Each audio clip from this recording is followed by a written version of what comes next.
Fred Jackson, he's probably going to retire within the next couple of years. That's the reality of it. Are there any other highlights for the Bills season for you? Dan Carpenter. Moving up, if we got... The only person I really would like to see is Sammy Watkins. In comes Rex Ryan, who brings in Greg Roman, probably an upgrade. Matt Cassel comes in at quarterback. I think that's a wash between him and Orton, but let's go on. Tyrod Taylor added as a side. I'm going to say 10, 5, and 1. And playoffs. Woo!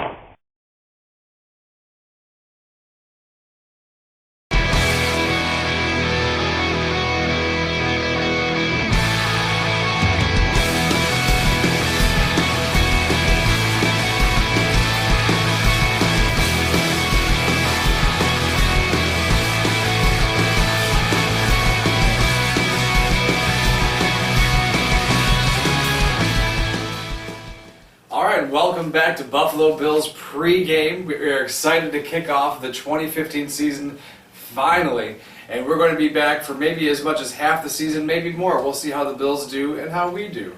We have a new member to introduce the team, analyst Sal. Introduce yourself. Hi, how are you? I'm Sal, from Buffalo. Go Bills. Go Bills.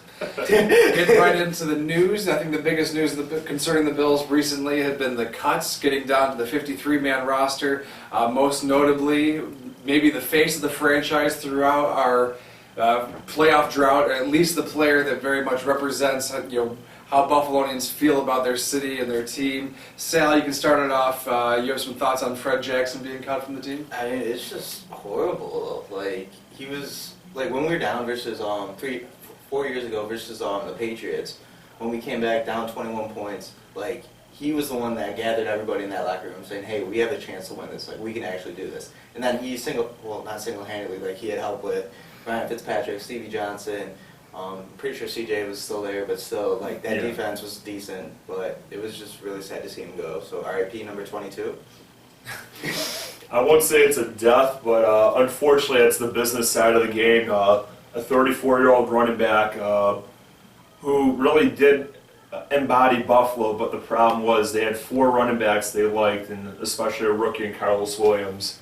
And any good manager or coach would look at the roster and go, we got to get that younger guy more repetition and get him in. So hopefully Karlos can live up to the shoes that Freddie has filled for the last decade. Yeah, if Karlos had taken the second spot on the depth chart and Fred Jackson's looking to be a third running back down, he can contribute someplace else. He has enough tread on the tires still that he's going to be able to be play somewhere. And that's where Seattle swooped in and picked him up. Freddie's biggest strength at this point in his career was being a third down running back. Well, guess what? Shady's better. There's going to be growing pains anytime you implement a new system, but one has to be encouraged by the progress of the offense during the preseason, where honestly all 4 quarterbacks had their moments where they looked passable. EJ went from looking like a shell-shocked shell of himself to actually looking like a competent NFL caliber starter. So that's what you want to see out of the team, I would have to say. Which means we won't have, or the opposing defense won't have a lot of tape on what this offense is going to look like. Sal, do you think that the Colts are going to be ready for Tyrod and his new style of play in our system here? Or do you think we'll have some time to take other defenses by surprise? I feel like if you were looking at how all 3 quarterbacks are, how I would prepare for it if I was a defensive coordinator is I would prepare for the most elusive one, and that was Tyrod Taylor. He's faster than EJ Manuel. He's not afraid to throw the ball, and he brings so many variables that you don't know that could happen. When he took off against Pittsburgh, he tried to stay in the pocket as long as he could, and he took off, ran a 20-yard touchdown. I don't know if it's 21 yards to be exact. Sorry if I'm wrong there about that, but there's so many variables. I would have prepared for Tyrod from the start, actually. The Colts also have a whole lot of new players on their offense. Frank Gore, Andre Johnson, another running back, Herron. Do you think that our defense will have trouble not having a lot of tape on the Colts? It's kind of the opposite situation. No, it's the offensive scheme, and there's tape on Gore, there's tape on Andre Johnson, there's probably tape on their bodies as they're coming out of the retirement home, But when it comes down to it, there's enough on them. You know the scheme. You know Luck is going to pick apart our secondary to a degree. Hopefully our pass rush is in his face and in the backfield most of the day. Do you think there are any passes that won't go Darby's way? Oh, he's going to get tested, and I really hope Aaron Williams tries to control Darby because. Oh, you know he's going to be shadowing. They're going to be doubling. On that side. TY. Or I would just throw Andre Johnson at Darby just to see a Hall of Famer go against a rookie. I'm sorry, but I'm going to take the Hall of Famer over that. What I think is going to happen is they'll leave Gilmore on an island with Johnson. They'll probably double up TY against Darby and Williams there. So it sounds like both of you believe there's a lot of the defense that we haven't seen in the preseason that we'll be seeing when the bullets are flying. You usually do a lot of basic blitzes, which you saw a lot of that in the Cleveland game, and basically your cover 2 or cover 3 shells up top and some man-to-man coverage underneath. So. I also wonder, though, if we're going to stay with a 4-3 or a 3-4, because Rex Ryan is known for the 3-4, but. It looked like more of a 4-6 they were running in the preseason and in practices, and his dad is the originator of the 4-6 for all intents and purposes. It's an old system of defense, though. I'd like to see it, though. And that being said, topic of conversation this week, biggest news in the NFL, and it does directly affect us. As he was suspended for 4 games, we face New England week 2. It would seem that Brady is innocent of charges, or if not innocent of charges, that the U.S. The court has decided that Goodell does not have free reign to dole out punishment, as we see fit. Besides the obvious of facing Brady week 2, does this have a long-term impact? Is Goodell's job over?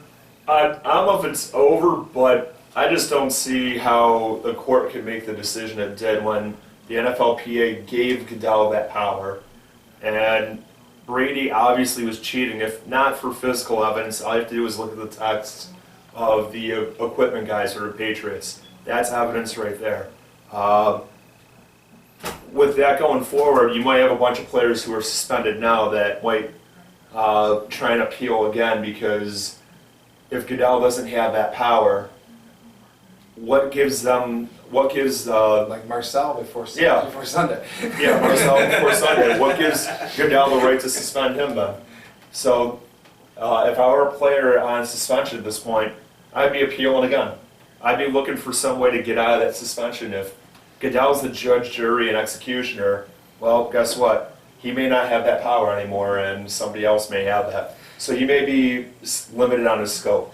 Goodell gets slapped around by the court for not specifically telling Brady that tampering with evidence is going to be held against him as a punishable offense. Isn't this something that Brady should know that, hey, it's not going to look good for me if I destroy my cell phone as I'm the subject of investigation? Or is he so obtuse? That he needs the commissioner to specifically tell him that? Well, I was actually watching, I forgot what new show it was, and they made a joke about it being his wife, Giselle. There we go, Giselle, and then there was Goodell. So he thought it was Giselle somebody was calling for Giselle to look through his phone, so he just broke it, and that's why the main reason he broke it was because he was cheating on her. But no, there's no homeworking going on right now, but it's still a possibility. But no. It does beg the question. It says in the NFL rules the specifications for the balls. They have to be between a high and low of PSI. And then it says in the personal conduct code that Goodell, the commissioner, has every bit of power to suspend based on given evidence. I don't understand it. I really don't. The NFL filed their appeal the same day the decision was handed down, so the fight's not over. The fight's not over. You may not see Brady later in the season as opposed to earlier, but who knows? Who knows? Back to the Colts. Time, gentlemen, to make your picks. Sal, the first time, we'll start off with you.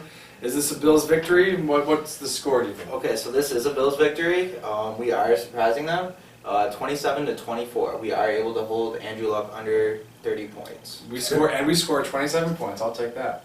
Probably defensive touchdown. Yeah, there you go. I'm being honest. Hate to be the contrarian here. The Colts are a good team. I'm going to say Colts 27-21. All right, high-scoring affair again. I think if the Bills are going to win this game, it's probably be a little bit more low-scoring, and I'm looking for them to start off the season right, so I'm going to go 20-17 Bills. Next game coming up against the Patriots.